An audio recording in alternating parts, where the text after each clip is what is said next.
ক্যামেরাতে হয়তো সুন্দর করে দেখা যাচ্ছে না। হ্যালো গাইস, এখন আমরা চলে আসলাম মাওরা ব্রিজে। আমার ফ্রেন্ড যারা আছে তারা এখানে আইসে ফটো তোলা লাগাইতেছে এবং যারা আছে তারা টিকটক ভিডিও অনেকে করতেছে। তো জায়গাটা আসলে অনেক এনজয়েবল একটা প্লেস।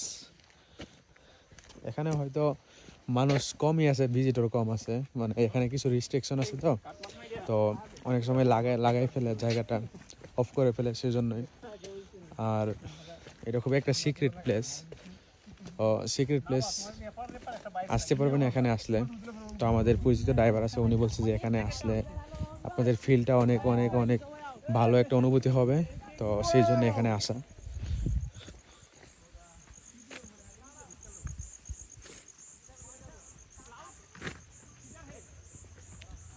এই যে ফুল ভিউটা।